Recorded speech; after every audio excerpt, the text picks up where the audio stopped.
बिस्मिल्लाहिर्रहमानिर्रहीम। अस्सलामुअलैकुम students, this is Atif Ahmed, your physics teacher.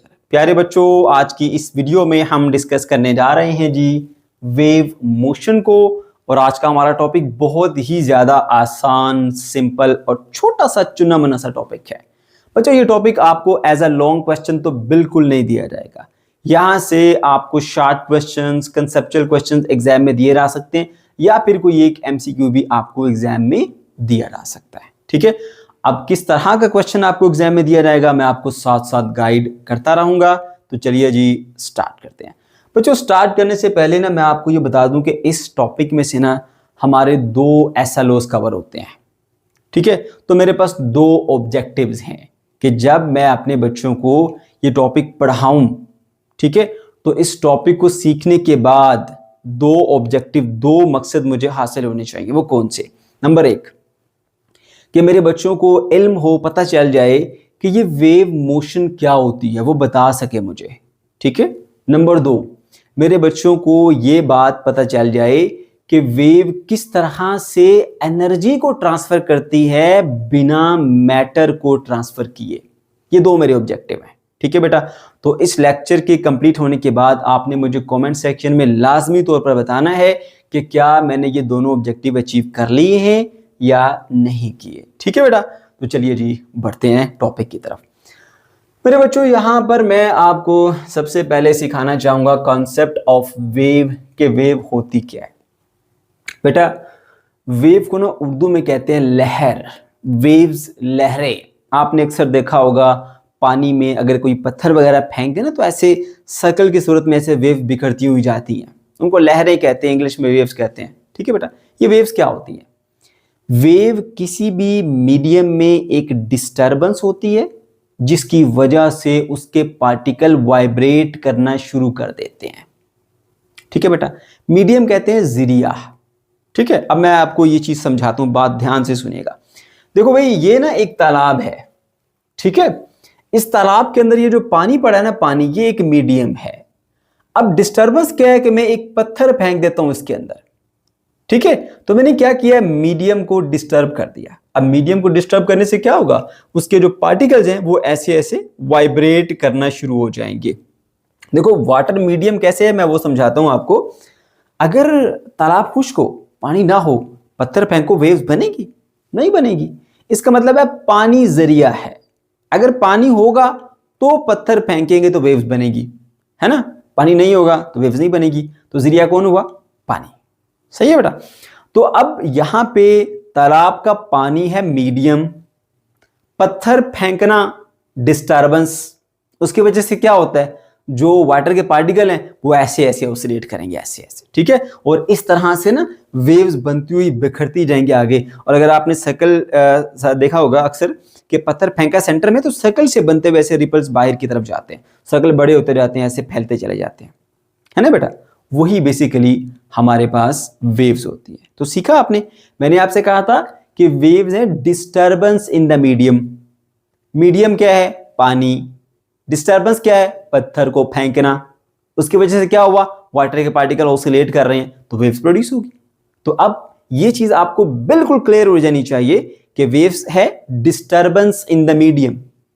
Medium को आपने डिस्टर्ब करना है और मीडियम के पार्टिकल ऑसिलेट करना शुरू हो जाएंगे, वाइब्रेट करना शुरू हो जाएंगे, तो बोलेंगे वेव पैदा हो गई है। एग्जाम्पल में आप यही वाटर की एग्जाम्पल दे सकते हैं।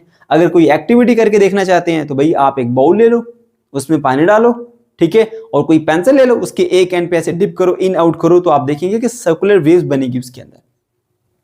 ठीक है बेटा, ओके। तो ये है आपके पास कॉन्सेप्ट ऑफ वेव, क्योंकि पहले मेरे बच्चों को ये पता होना चाहिए कि वेव होती क्या है, उसके बाद हम आगे बढ़ेंगे। ठीक है, फिर हम आ जाते हैं जी वेव मोशन के ऊपर। अब मैं इसको पहले डिफाइन भी कर देता हूं। A wave is disturbance in a medium due to which particles of the medium vibrate about mean position. ठीक है बेटा, जो बात समझाई है वो यहां पर मौजूद है। अच्छा, फिर आइए वेव मोशन। अब वेव मोशन क्या है? वेव मोशन मेरे बच्चों हमारे पास एक ऐसा फिनोमेना है, एक ऐसा प्रोसेस कह लीजिए कि जिसमें हम एक पॉइंट से दूसरे पॉइंट तक एनर्जी को ट्रांसफर कराते हैं और मैटर को ट्रांसफर किए बिना। ठीक है, अच्छा जी। अब जरा देखिए यहां पर इसकी डेफिनेशन भी आ जाइए। Wave motion is transfer of energy from one place to other place. एक जगह से दूसरी जगह एनर्जी का ये ट्रांसफर है with the help of disturbance. Disturbance के जरिए हम ये एनर्जी पहुंचाते हैं। किस में डिस्टर्बेंस करनी है? इन द मीडियम, मीडियम में। Without transfer the matter, matter को ट्रांसफर नहीं करना। अब ये बात जरा ध्यान से सुनना बेटा। देखो भाई, मैंने आपको तालाब की एग्जांपल दी है, वहीं से आगे लेके चलूंगा। अब देखो यहां पर ना, इधर देखो, हमने यहां पर पत्थर फेंका तो वेव्स यहां से बनी।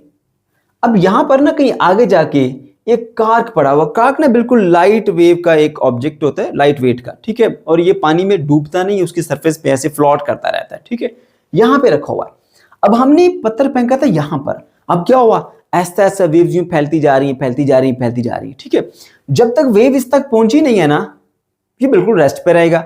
जैसे ही वेव इस तक पहुंचेंगी तो ये ऐसे ऐसे ऑसिलेट करना शुरू हो जाएगा, मूव होना शुरू हो जाएगा। और याद रखना, बिना एनर्जी के बॉडी मूव नहीं कर सकती, ठीक है ना बेटा। तो अब यहां से पत्थर फेंका तो एनर्जी बेसिकली यहां पर अप्लाई की हमने, तो वो एनर्जी इस पॉइंट से मूव करती हुई, ट्रैवल करती हुई इस पॉइंट तक पहुंची, तो इसने कार को ऊपर नीचे मूव करा दिया, तो एनर्जी को ट्रांसफर करा दिया। अब ये वाला जो प्रोसेस है ना, जिसमें हमने एनर्जी को एक पॉइंट से दूसरे पॉइंट तक ट्रैवल करा दिया, ट्रांसफर करा दिया, इसको वेव मोशन कहते हैं। क्योंकि क्या हो रहा है? वेव मूव करके जा रही है, यहां से यहां तक वेव मूव करके जा रही है, और वो क्या कर रही है? एनर्जी को इस पॉइंट से लेकर इस पॉइंट तक ट्रांसफर करा रही है। तो मेरे बच्चों, हमारा ये पहला ऑब्जेक्टिव था, ये हमने समझना था कि ये क्या होती है वेव मोशन। तो वेव मोशन ऐसा प्रोसेस है जिसमें हम एनर्जी को एक पॉइंट से दूसरे पॉइंट तक ट्रांसफर करते हैं इन द फॉर्म ऑफ वेव, ठीक है। वेव के जरिए एनर्जी को एक पॉइंट से दूसरे पॉइंट तक हमने ट्रांसफर कराना है, और इस दौरान मैटर ट्रांसफर नहीं होना चाहिए, मैटर अपनी जगह पर है। देखें, अब ये पानी है ना यहाँ पर, ये कौन सा कोई ऐसे बहने वाला पानी, या इधर बह रहा है या इधर बह रहा है, ये एक जगह पर रुका हुआ था, ये अपनी जगह पे ही ऑसिलेट करेगा ऐसे ऐसे। पानी यहां से यहां तक नहीं जाएगा, क्योंकि पानी यहां पर मैटर है, पानी जगह से आगे पीछे नहीं मूव कर रहा, सिर्फ ये जो एनर्जी है ना वो यहां से यहां तक पहुंची। तो इसलिए मेरे बच्चों, दोबारा इसके ऊपर आता हूं मैं। Wave motion is the transfer of energy from one place to another place. तो देखिए, यहां से इस प्लेस से इस प्लेस तक एनर्जी को ट्रांसफर किया गया in the form of waves, ठीक है। Wave motion is the transfer of energy from one place to other place with the help of disturbance. Disturbance के जरिए आपने ये एनर्जी जो उधर भेजी। डिस्टर्बेंस क्या थी? पानी में इस जगह पे जो आपने पत्थर फेंका ना, ये डिस्टर्बेंस थी। किसने डिस्टर्बेंस क्रिएट की? पानी मीडियम है ना, उसके अंदर डिस्टर्बेंस क्रिएट की। तो वही बात देख सकते हैं आप यहाँ पे, with the help of disturbance in the medium, medium के अंदर डिस्टर्बेंस पैदा करते हुए आपने ये एनर्जी आगे ट्रांसफर किया विदाउट ट्रांसफरिंग द मटेरियल। अब जो मैटर है, पानी मैटर है ना, ठीक है, ये अपनी जगह पे ऐसे ऐसे ऑसिलेट करता रहेगा, वो यहां से आगे ट्रांसफर नहीं हुआ, सिर्फ एनर्जी आगे ट्रांसफर हुई है, ठीक है बेटा। तो ये है आपके पास कॉन्सेप्ट ऑफ वेव मोशन, कि ये एक ऐसा प्रोसेस है जिसमें एनर्जी एक एंड से दूसरे एंड तक ट्रैवल होती है इन द फॉर्म ऑफ वेव्स, ठीक है, और इसमें मैटर ट्रांसफर नहीं होता। यानी ऐसा नहीं है कि पानी खुद यहां से चल के और यहां तक गया और एनर्जी को छोड़ गया। नो, वाटर अपनी जगह पे ऑसिलेट करता रहेगा ऐसे ऐसे, ठीक है, और एनर्जी को आगे भेजता रहेगा, उससे आगे, उससे आगे, उससे आगे, उससे आगे। समझे हो बात? अच्छा, उम्मीद है आपको अब ये क्लियर हो गया होगा। उसके बाद थोड़ा सा एक इंपॉर्टेंस वाला पॉइंट भी डाल दीजिए कि भाई क्यों इंपॉर्टेंट है ये हमारे पास वेव्स, ठीक है। वेव एनर्जी को कैरी करती है, दूर तक लेके जाती है। तो अगर हमें एनर्जी को पहुंचाना हो कहीं पे, एक लोकेशन से दूसरी लोकेशन तक, हम पहुंचा सकते हैं वेव्स के जरिए, इसलिए इंपॉर्टेंट है। इसके अलावा इंफॉर्मेशन को ट्रांसफर करते हैं, लॉन्ग डिस्टेंस तक हम इंफॉर्मेशन को इसकी हेल्प से ट्रैवल करा सकते हैं, ठीक है मेरे बच्चों। ओके जी, तो यहां पर हमने ये दो इसके जो एडवांटेजेस कह लीजिए, इंपॉर्टेंस वाले पॉइंट कह लीजिए, वो डिस्कस कर लिया। अब अक्सर बच्चे पूछ रहे होंगे कि सर ये इंफॉर्मेशन को कैसे ट्रांसफर करती हैं। देखो, आप रेडियो स्टेशन में बैठे हुए बंदे की बात सुन रहे होते हैं घर बैठ के, क्या आपने रेडियो स्टेशन से कोई कनेक्शन लिया हुआ है, या कोई वायर आई हुई है, कोई पाइपलाइन डाली हुई है? नो, वेव्स की सूरत में, रेडियो वेव्स की सूरत में इंफॉर्मेशन वहां से आपके घर तक मुंतकिल हो रही है। और देखो, आपका घर तो रेडियो स्टेशन से काफी ज्यादा दूर है, तो लॉन्ग डिस्टेंस तक इंफॉर्मेशन को ट्रांसफर करने में हमने इसका इस्तेमाल किया। That's why it is very much important, ठीक है। ओके जी, उसके बाद आइए नेक्स्ट पॉइंट के ऊपर। सोर्स का मतलब आपको ये बताऊंगा कि अगर हमने वेव्स प्रोड्यूस करनी है तो उसके पीछे वजह क्या होगी, क्या चीज होगी जो वेव को प्रोड्यूस करेगी। तो बेटा, वेव्स प्रोड्यूस होती हैं वाइब्रेशन से। कोई बॉडी वाइब्रेट करेगी तो वेव्स प्रोड्यूस होंगे, क्लियर ही बात, ये बात भूलनी नहीं, याद रखना है। वेव्स को प्रोड्यूस करने के लिए वाइब्रेशंस चाहिए होती हैं। सो आप कह सकते हैं कि ये एक सोर्स है, ठीक है। सो याद रखें, वाइब्रेशन से वेव्स प्रोड्यूस होती हैं। फॉर एग्जांपल साउंड वेव्स की बात कर लीजिए, ड्रम है ना, ढोल, उसको इधर से आप पीटो, उसका ड्रम ऐसे ऐसे ऑसिलेट करेगा, वाइब्रेट करेगा, ठीक है। तो वो उसकी वाइब्रेशन से साउंड प्रोड्यूस होगी और वो साउंड एयर के थ्रू आपके कानों तक पहुंच जाती है। क्लियर हुई बात? ओके जी, आगे बढ़ते हैं मेरे बच्चों। अब कुछ एग्जांपल्स हैं हमारे पास जिसमें हमने वाटर वेव को डिस्कस करना है, साउंड वेव को डिस्कस करना है और इलेक्ट्रोमैग्नेटिक वेव्स को डिस्कस करना है और वेव्स इन रोप को, रस्सी के अंदर जो वेव्स हैं उनको डिस्कस करना है। लेकिन एक बात सुन लो जरा ध्यान से, पहला ऑब्जेक्टिव तो मैंने यहाँ पे आपको कवर कर दिया ना। अब दूसरा जो हमारा ऑब्जेक्टिव था ना, मकसद वो ये था कि अब आपको ये बात समझाना कि वेव किस तरह से एनर्जी को ट्रांसफर करती है लेकिन मैटर को ट्रांसफर नहीं करती। अब यही बात ना मुख्तलिफ एग्जाम्पल्स के थ्रू आपको बार बार बताई जाएगी, ठीक है। चलिए जरा समझिए इस बात को। वाटर वेव्स को अभी अभी आपने सीखा, आपके पास तालाब है, उसमें आपने पत्थर फेंका, तो आपने, पानी मीडियम था, पत्थर फेंकना डिस्टर्बेंस थी, मीडियम को डिस्टर्ब किया, मीडियम के पार्टिकल ऑसिलेट करने शुरू हो गए। जब ऑसिलेट करेंगे तो एनर्जी को आगे ट्रांसफर करेंगे, जैसे लहरें ऐसे फैलती हुई जाती हैं, एनर्जी ट्रांसफर हो रही है इस पॉइंट से जहां पे आपने पत्थर फेंका है वहां से आखिरी तक ऐसे मूव करती हुई जाएंगी। तो ये बेसिकली क्या हो रही है, एनर्जी ट्रांसफर हो रही है उस लोकेशन से जहां पर आपने पत्थर फेंका, उससे तमाम डायरेक्शन के अंदर। समझ गए? अच्छा, ठीक हो गया। अब यहां पे जो असल स्टेटमेंट है, जो जिसके ऊपर हमने बात करनी है, काम करना है, वो ये है, wave transfer energy without transferring the material या विदाउट ट्रांसफॉर्मेशन ऑफ मटेरियल। अब जरा बात ध्यान से सुन लो बेटा, बहुत आसान है, कोई मुश्किल काम नहीं है। जो एग्जांपल मैंने आपको पहले भी बताई है ना, वही एग्जांपल यहां पर भी बताऊंगा। देखो, ये तालाब है, पानी इसमें पड़ा हुआ है, ये वही कार्क है, अपनी जगह पे पड़ा। पहले मैंने आपको ये बताया था कि एनर्जी ट्रांसफर हो रही है, जब तक इस तक वेव पहुंचती नहीं, ये रेस्ट पर था। जब वेव इस तक पहुंची तो उसने ऑसिलेट करना शुरू किया, मतलब वेव्स ने यहां से यहां तक एनर्जी को ट्रांसफर कराया। पहले मैंने आपको इस एग्जांपल से ये बताया था। अब मैं आपको ये बताता हूं कि किस तरह से वेव्स एनर्जी को तो ट्रांसफर करती हैं बट मैटर को ट्रांसफर नहीं करती। उसमें मेरे बेटा ये है कि देखिए, अब ये सारा वाटर है, लेट्स से पहले ये बिल्कुल इस तरह से स्टेट कंडीशन में था, ऐसे था, ठीक है। हमने कोई स्टोन वगैरह इसमें ड्रॉप भी नहीं किया हुआ था, बिल्कुल रेस्ट पे था पानी। फिर हमने क्या किया जी, एक स्टोव ला के इसमें ऐसे पटक दिया, ठीक है, थोड़ा सा पानी उछला और ऐसे वेव्स बनी, इधर इधर वेव चल रही हैं। अब इस जगह के ऊपर ना हमने एक लाइट कॉक रखा हुआ है, ठीक है, हल्का फुल्का सा, ये पानी में फ्लोट करता है उसके ऊपर, इसमें डिप नहीं होता, यहाँ पे ऊपर पड़ा हुआ है, ओके। ये भी रेस्ट पे, जैसे ही पत्थर फेंक दिया, वेव्स बनी, वेव इस तक पहुंची।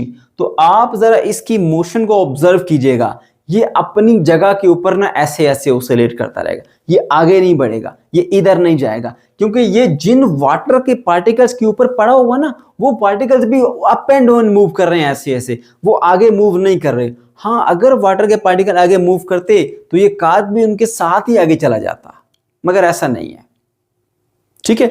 तो कार्क अपनी जगह के ऊपर रुका हुआ ना, अप एंड डाउन ऐसे ऑसिलेट करता रहेगा बट आगे नहीं बढ़ेगा। तो इस एक्टिविटी से हमें पता चलता है कि वेव्स ने एनर्जी तो ट्रांसफर की है लेकिन मटेरियल को ट्रांसफर नहीं किया। जो पार्टिकल जहां था ना, वही खड़ा खड़ा ऑसिलेट करता रहा, आगे नहीं पहुंचा। अब अक्सर बच्चे कहते हैं सर, हमें जब देखते हैं रियल लाइफ में तो ऐसा क्यों नहीं हमें नजर आता। मैं बताता हूं, देखो, आपने अक्सर देखा होता है पानी फ्लो कर रहा होता है। अब जब पानी फ्लो कर रहा है, उसके ऊपर कार्क रखो या कोई भी लाइट वेव ऑब्जेक्ट रखो ना, तो वो तो मूव करके जाएगा आगे को। क्यों? जब पानी के पार्टिकल एक जगह से दूसरी जगह जो है वो मूव कर रहे हैं, अब उनके ऊपर आपने वो ग्लास रखा हुआ है, डिस्पोजेबल या कार्क रखा हुआ है, कुछ भी, तो उसके साथ तो वो मूव करेगा। अब यहां पर जो पानी है ना, वो एक तालाब का पानी है, वो रेस्ट में है, फ्लोइंग वाटर की बात नहीं हो रही, यहाँ पे वाटर इन रेस्ट की बात हो रही है। अब यहां पर जो इसके ऊपर पड़ा हुआ ना, ये नीचे वाले पार्टिकल, ये आगे फ्लो करके नहीं जा रहे, ये जस्ट अपनी जगह के ऊपर ही ऑसिलेट करते हैं। तो खड़े हुए पानी के अंदर अगर आप वो थर्माकोल का एक छोटा सा टुकड़ा आप ट्राई करना चाहते हैं, उसमें रखें एक टुकड़ा, आप खुद इसको एग्जामिन कीजिए और कहीं थोड़ा सा पत्थर फेंक दीजिए, आप ऑब्जर्व करेंगे कि वो जगह के ऊपर ही ऐसे ऐसे करता रहेगा, ऐसे ऐसे, वो आगे फ्लो नहीं करेगा, वो इधर नहीं आएगा, वो उधर नहीं जाएगा, वो अपनी जगह के ऊपर ही ऐसे ऐसे जो है वो फ्लोट करता रहेगा, अप एंड डाउन मूव करता रहेगा, बट वो आगे की तरफ खिसकेगा नहीं। समझ गए? ओके। सो कंफ्यूजन तब पैदा होती है जब आप दो चीजों को मिक्स कर देते हो। ये वाटर एट रेस्ट पे एक्सपेरिमेंट करना है, नॉट फ्लोइंग वाटर पे, ठीक है बेटा, तो ये बातें आपने यहां पे सारी लिखनी है। प्लेस अ कॉक at the surface of the water and drop a stone at some distance. आप यहां पे आपने कॉक रख दिया, उससे कुछ फासले पे आपने पत्थर गिरा दिया। You will observe that when the waves reaches the कॉक it start moving up and down but not move forward. अब ये जस्ट अप एंड डाउन ही मूव कर रहा है, ऐसे ऐसे आगे नहीं बढ़ रहा, क्योंकि ये जिन पार्टिकल्स के ऊपर पड़ा हुआ है वो particles up and down move कर रहे हैं, आगे मूव नहीं कर रहे। और वो पार्टिकल क्या है? वो मैटर है ना। तो मैटर ट्रांसफर नहीं हो रहा आगे, अपनी जगह पे है, जस्ट एनर्जी को ट्रांसफर कर रहे हैं, वेव आगे बढ़ रही है। समझ गए बेटा? ओके जी, उसके बाद आइए फिर साउंड वेव्स के ऊपर। मेरे बच्चों, साउंड वेव्स जो है ये भी ऐसी वेव्स हैं जो कि वाइब्रेशन से प्रोड्यूस होती हैं। तो मैंने यहां पर मेंशन किया है, sound waves can be produced by vibrating objects, जैसे ढोल को पीटना। अगर आप भी बोल रहे हैं ना बेटा, ठीक है, तो यहां पे हाथ रखें, इधर इस जगह पे हाथ रखें और फिर बोले साउंड, या कोई भी बात करें तो आपको क्लियरली जो वाइब्रेशंस है ना वो फील होंगे। हमारा ये जो गला है वो थरथरा रहा है, वाइब्रेट कर रहा है। असल में ना इसके अंदर एक वोकल कार्ड होता है, एक बेल्ट होता है जो कि ऐसे ऐसे ऑसिलेट करता है, उसकी ऑसिलेशन से साउंड बनता है। अब आप अपने मुंह के डिजाइन को कभी ऊपर मुंह खोलते हैं, कभी उसको बंद करते हैं, कभी जबान को ऐसे मोड़ते हैं, कभी राइट लेफ्ट मूव करके हम उस आवाज को, उस साउंड को ना बात में बदल देते हैं। दरअसल वो साउंड ऐसी आ रही होती है, लाइक दिस। देखिए यहां पे हाथ रखें, ऐसे साउंड आई ना। अब इस साउंड को हम बाद में खुद बदलते हैं मुंह के डिजाइन से, समझो बेटा। तो बेसिकली यहां पर भी वाइब्रेशन से ही साउंड प्रोड्यूस हो रहा है। वोकल कार्ड मौजूद है, वो वाइब्रेट करता है, उसकी वाइब्रेशन से साउंड प्रोड्यूस होती है। उस साउंड को मुंह के डिजाइन बना के हम आवाज में बदल देते हैं या अपनी बात में बदल देते हैं, है ना। अब छोटा बच्चा है, उसको अभी डिजाइन बनाना नहीं आते, तो वो कैसे रोता है? वो आ ऊ ही करता है, वो कुछ बोल नहीं सकता, मतलब कुछ बात नहीं कर सकता, बट वो अपनी आवाज तो निकालता रहता है ना, ठीक है। तो वोकल कार्ड के वाइब्रेट करने से साउंड बनती है, आगे हम उसको बात बना लेते हैं। ओके जी, तो यही बात यहां पर मेंशन किया, when we speak vocal cord in our mouth vibrates to produce the sound. Okay, अब इस चीज को आप अगर एग्जामिन करना चाहते हैं कि क्या वाकई साउंड जो है वो वाइब्रेशन वाला होता है, वाइब्रेशंस होती हैं, तो चेक कर लेते हैं। आप एक स्पीकर ले लीजिए और उसमें से साउंड वेव्स आ रही हैं। आप यहां पर उसके सामने हाथ रखिए, थोड़े से फासले पे, ज्यादा दूर नहीं ले जाना, तो आपको ना उसकी जो वाइब्रेशंस है वो फील होंगी। समझ गए? उसका जो डायफ्राम है ना स्पीकर का, वो जब ऐसे ऐसे ऑसिलेट करता है ना, तो उसकी ऑसिलेशन से साउंड प्रोड्यूस होती है। और वो साउंड ना एयर की लेयर्स को कंप्रेस करता है, रेयरफेक्शन होती है, कंप्रेशन होती है, रेयर यानी कभी कंप्रेस करता है, कभी फिर उसको ऐसे फैला देता है, फिर कंप्रेस करता है, फिर फैला देता है। तो इस तरह से एयर के पार्टिकल भी अपनी जगह के ऊपर रह के ऐसे ऐसे ऑसिलेट करते रहते हैं और साउंड को आगे ट्रांसफर करते रहते हैं। लेकिन एयर के पार्टिकल भी खुद से फ्लो करके एक जगह से दूसरी एंड तक अगर आप कहीं जाते हैं और साउंड को लेके जाते हैं, तो ऐसा नहीं होता। वो अपनी जगह पे ऑसिलेट करते रहते हैं और एनर्जी को आगे ट्रांसफर करते रहते हैं। जैसे यहां पर था कि ये जो कॉर्क है वो अपनी जगह पे ऑसिलेट कर रहा है, अप एंड डाउन, और वाइब्रेट कर रहा है और वेव्स को आगे मुंतकिल कर रहा है। बिल्कुल इसी तरह से ये जो एयर के पार्टिकल हैं, ये जो एयर की लेयर्स हैं, वो भी ऑसिलेशंस करती रहती हैं, वाइब्रेशंस करती रहती हैं, बट वो आगे फ्लो नहीं करती। अब मैं ये नहीं कह रहा कि बिल्कुल फ्लो करती ही नहीं है, यानी अगर कहीं पे हवा रुकी हुई या आप एक रूम के अंदर है, हवा इस तरह से फ्लो नहीं कर रही कोई सिग्निफिकेंटली, तो वहां पर भी तो साउंड ट्रैवल करती है ना। तो वो कैसे ट्रैवल करती है कि जस्ट अपनी जगह के ऊपर पार्टिकल ऐसे ऐसे ऑसिलेट करते रहते हैं। बाकी हवा ज़ाहिर बात है एनवायरनमेंट में तो चलेगी ना, तो वो उसमें वो मूव कर रही होती है, ठीक है। ओके मेरे बच्चों, सो आप यहां पे लिखेंगे, if you place hand in front of the speaker you can feel the vibrations of sound waves, ठीक है।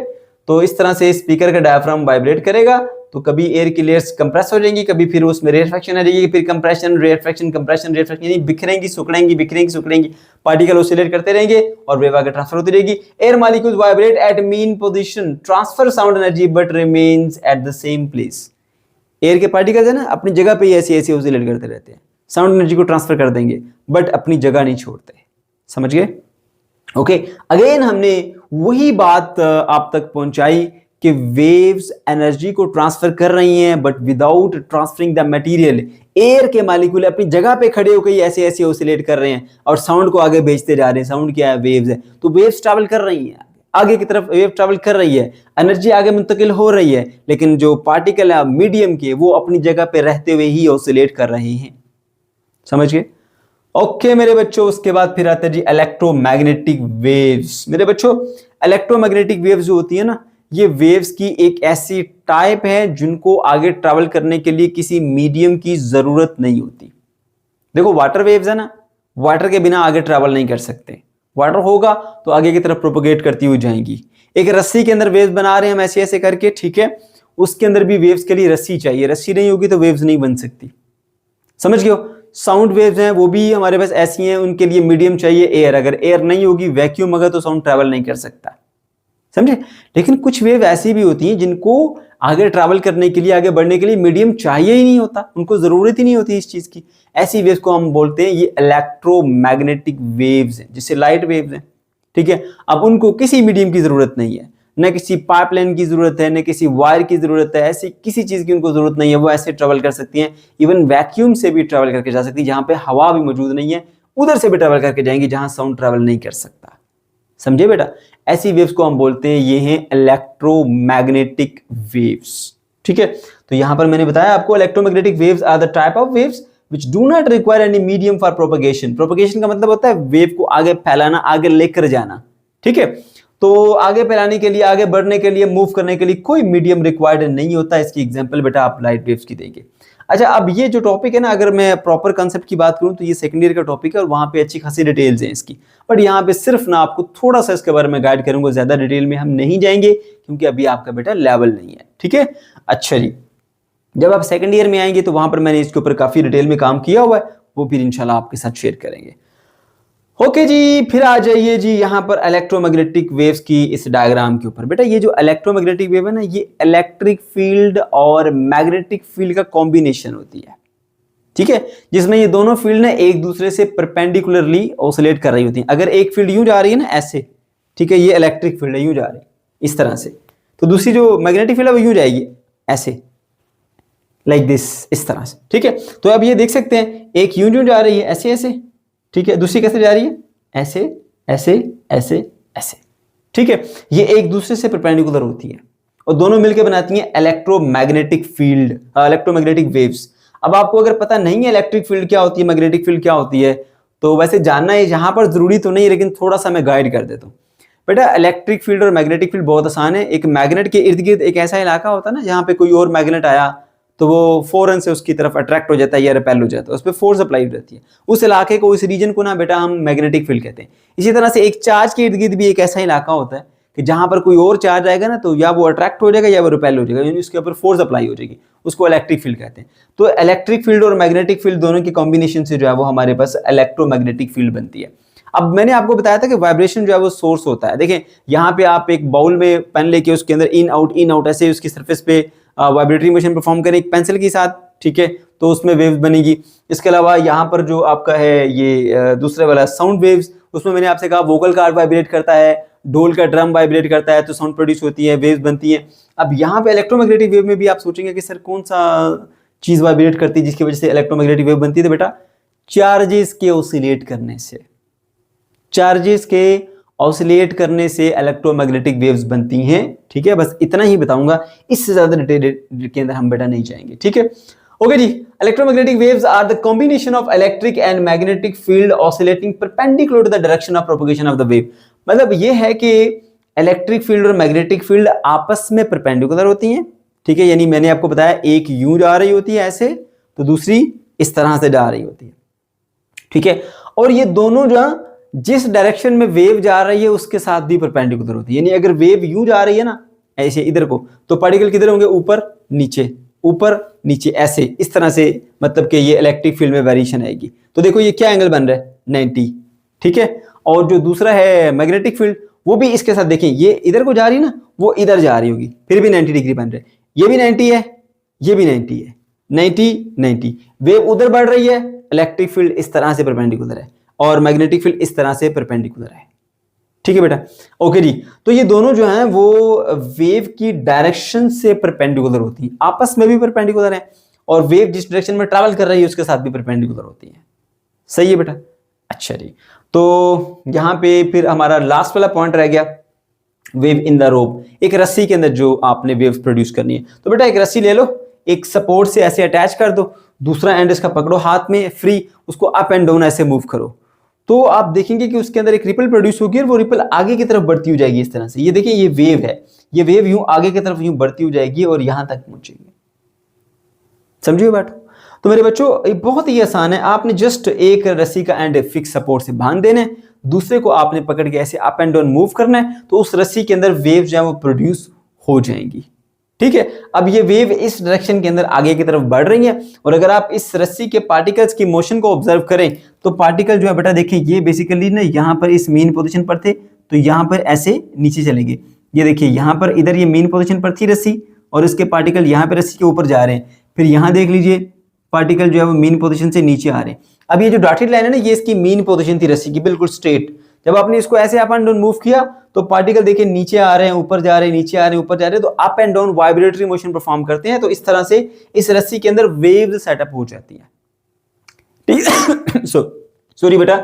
अब देखिए यहाँ पर जो वेव्स की कांसेप्ट मैंने आपको बताई थी वो ये बताई थी कि wave basically disturbance in the medium है। अब रस्सी एक मीडियम है, जरिया है जिसके जरिए वेव्स बनती हैं। तो यहां से पकड़ के ना आप इसको ऐसे ऐसे कर रहे हो तो आप डिस्टर्ब कर रहे हो मीडियम को, उसकी वजह से मीडियम के particle up and down vibrate करना शुरू हो गए, तो वेव्स बन गई यहां पर। और इधर भी देखिए वेव इस पॉइंट से आगे की तरफ बढ़ रही है, मगर रस्सी के जो पार्टिकल हैं वो अपनी जगह के ऊपर रहते हुए ही up and down motion perform करेंगे। तो मेरे बेटे सेकंड जो हमारा SLO था, जो ऑब्जेक्टिव था, वो भी यहाँ पे कंप्लीट होता है कि भाई देखो यहाँ पर बताया मैंने आपको, यहाँ पर बताया, यहाँ पर बताया, तीनों केसेस के अंदर कि डिस्टर्बेंस से एनर्जी एक पॉइंट से दूसरे पॉइंट तक तो पहुंच रही है, लेकिन जो मैटर है वो सिर्फ अपनी जगह के ऊपर ही ऑसिलेट कर रहा है, वो आगे ट्रैवल नहीं कर रहा, आगे ट्रांसफर नहीं हो रहा। यहाँ पर पानी के जो पार्टिकल हैं वो आगे नहीं गए ना इधर आए हैं, बल्कि अपनी जगह के ऊपर ही ऑसिलेट करते रहे, एनर्जी आगे ट्रांसफर हुई है, वेव आगे बढ़ गई है। ठीक है, यहाँ पर जो एयर के पार्टिकल्स हैं वो अपनी जगह के ऊपर रहते हुए ही ऑसिलेट करेंगे, वो आगे की तरफ ट्रैवल नहीं करते, वो साउंड को लेके कैरी करके आगे नहीं जाते।